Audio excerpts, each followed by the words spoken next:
कोई स्कूल की बुक पढ़ रहे हैं, कॉलेज की बुक पढ़ रहे हैं, तो उस समय तो फिर बहुत ड्राई लगता है सब्जेक्ट। उसमें लगता है यार थोड़ा सा कुछ देख लेता हूं गूगल में। किताब तो यही है ना, किताब तो कहीं नहीं जा रही है, तो थोड़ा फोन में घूम के आ जाते हैं, फिर से थोड़ा एंटरटेनमेंट हो जाएगा, फिर से पढ़ाई आगे बढ़ाएंगे। ऐसा करते करते पूरा समय बर्बाद उसका। तो कई सारे कारण हैं, हमारे मन भटक रहे हैं और पूर्णतः हम ध्यान नहीं लगा पाते। लेकिन जो मूल कारण है वो क्या है? रजोगुण का प्रभाव, रजोगुण का प्रभाव। इसलिए भागवत कहता है, भागवत क्या कहता है? तदा रजस्तमो भावा काम लोभादयश्चे एत चेतना विद्धम स्थिते सत्वम प्रसीदते। तो रजोगुण शांत कैसे होगा?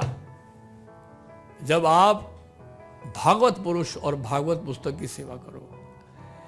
यानी कि जब तक हम लोग इस कृष्ण भक्ति के मार्ग को नहीं अपना लेते हैं, हमारा ध्यान तो लगेगा ही नहीं, क्योंकि रजोगुण का प्रभाव रहेगा आपके ऊपर, मन भटकता रहेगा।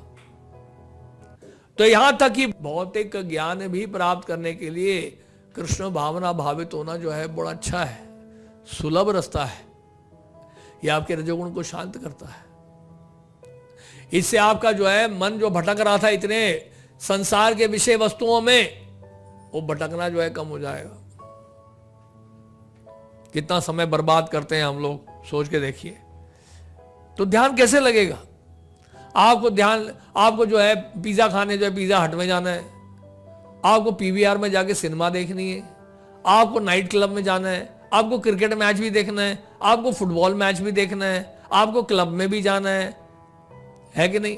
आपको क्रिकेट भी खेलना है जाकर, आपको जो है अब्रॉड भी जाना है, आपको शिमला और कश्मीर भी जाना है। तो ध्यान कहां से लग जाएगा आपका? ध्यान लगाने की बात कर रहे हो आप? नहीं, बर्गर भी खाना है, पिज्जा भी खाना है। क्यों जी? तो इच्छाएं तो बहुत सारी हैं, फिर आप बोल रहे हो कि ध्यान लगाना है। ध्यान कहां से लगाओगे आप?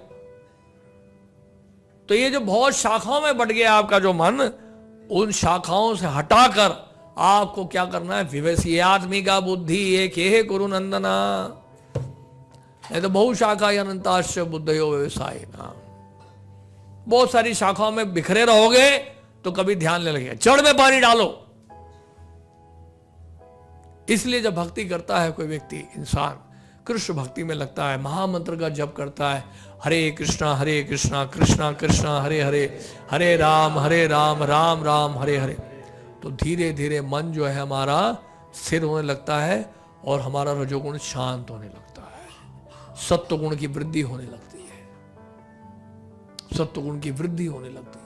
भक्तों की संगति में भगवद गीता का अध्ययन करके प्रसाद पाके रजोगुण शांत होता है, तो हमारा मन जो है वो कम से कम भटकने लगता है। तो ये कृष्ण भक्ति का मार्ग जो है सबसे सुलभ है, सबसे बढ़िया तरीका है। आध्यात्मिक जीवन के लिए तो है ही, आपके भौतिक जीवन के लिए भी सही दिशा मिलती है। नहीं तो गलत कार्यों में आप लगोगे और पाप के कार्यों में लिप्त रहोगे। लोगों को नशा भी करना है, शराब भी पीनी है, सिगरेट भी पीना है, जुआ भी खेलना है, व्यभिचार भी करना है, पीवीआर भी जाना है, मीट भी खाना है, अंडा भी खाना है, बर्गर भी खाना है, पिज्जा भी खाना है, हमने जैसे बताया। तो कहां से ध्यान लगेगा? ये सब पाप कार्य छोड़ने पड़ेंगे अगर ध्यान लगाना है तो। और केवल कृष्ण भक्ति के माध्यम से ही आप इन पाप कार्यों से बच सकते हो। और जितना अधिक पाप कार्यों से बचोगे उतना अधिक आपका ध्यान लगेगा। और साथ में आपको कोई मार्गदर्शन के लिए भी आवश्यकता है। कोई आपके लिए मेंटर होना चाहिए, कोई आपका गाइड होना चाहिए, कोई आपको सुपरवाइज करे कि आप पढ़ रहे हो कि नहीं पढ़ रहे हो। ऐसा वातावरण में आप पढ़ाई करें जहां पढ़ाई कर सकते हैं, जहां शोरगुल है, वहां टीवी चल रहा है वहां पे, और लोग जो है वहां पे 4 लोग आपके परिवार के लोग फोन पे बात कर रहे हैं। नहीं, आजकल तो ऐसा हो गया है, फैमिली में भी हर व्यक्ति जो है फोन पे लगा हुआ है, एक दूसरे से बात ही नहीं कर रहे, सब फोन पे लगे हुए हैं। सामने से कोई मिल रहा है, मिलने के लिए आ रहा है, बोलता नहीं बड़े दूर से कॉल आया जी। अरे दूर से तो कॉल आया, मैं तो आपके सामने बैठा हूं। आपको चिंता है उस व्यक्ति का जो दूर से कॉल कर रहा है, मैं जो सामने आके खड़ा हुआ बैठा हूं, मुझसे तो बात करो। बोलते नहीं जी टाइम नहीं है, मैं बिजी हूं, डोंट वेस्ट माई टाइम। और ऐसे वातावरण में बैठ के पढ़ोगे जहां सारे लोग बातें कर रहे हैं, चिक चिक चिक करके कुछ ना कुछ बातें करते जा रहे हैं, तो कैसे पढ़ाई?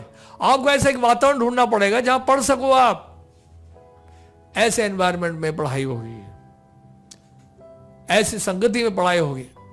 जैसे कॉलेज में भी, स्कूल में क्या होता है, आपको ऐसे फ्रेंड सर्कल की आवश्यकता पड़ती है जो पढ़ाकू हैं, जो स्टूडियस हैं, जो मौज मस्ती करने वाले हैं। उनके साथ बैठोगे तो पढ़ाई कभी होगी नहीं। उनके साथ तो पीवीआर में बैठोगे, कैंटीन में बैठोगे, क्लास बंक करके, है कि नहीं?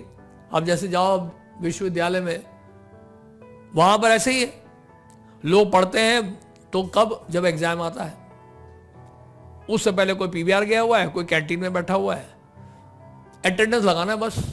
तो पढ़ाई कहां से होगी? तो इसलिए क्या है, हमें ऐसी संगति में रहना है जो हमारी मदद करे कि उस वातावरण में रहकर हम पढ़ सकें। जैसे मान लीजिए आपके कमरे में 4 लोग रहते हैं और 3 लोग सो रहे हैं, तो चौथा व्यक्ति सोचेगा नहीं सोचेगा उठना है कि नहीं? वो यार 3 लोग तो सो रहे, मैं पागल हूं कि मैं उठूं? और मान लो 3 लोग उठ गए तो एक व्यक्ति के लिए दिक्कत होगी सोने में। इसी तरह से अगर घर में, कमरे में 3 लोग अगर पढ़ रहे हैं तो एक व्यक्ति क्यों नहीं पढ़ेगा? वो भी सोचेगा यार 3 लोग पढ़ रहे हैं तो मुझे भी पढ़ना चाहिए। लेकिन 3 लोग अगर हल्ला कर रहे हैं, 3 लोग फोन पे लगे हुए हैं, 3 लोग मूवी देख रहे हैं, 3 लोग बर्गर खा रहे हैं, 3 लोग पिज्जा खा रहे हैं, तो चौथा व्यक्ति क्या सोचेगा? मैं पागल हूं क्या? मैं किताब लेके बैठूं, मैं भी पिज्जा खाऊंगा? तो संगति का प्रभाव पड़ता है हमारे ऊपर। अंग्रेजी में कहावत है, man is known by the company he keeps. इंसान की पहचान होती है उसकी संगति से। तो ऐसे संगति में रहिए, ऐसे वातावरण में रहिए, तब जो है ध्यान लगा पाएंगे, तब जाके अध्ययन होगा, पढ़ाई होगी।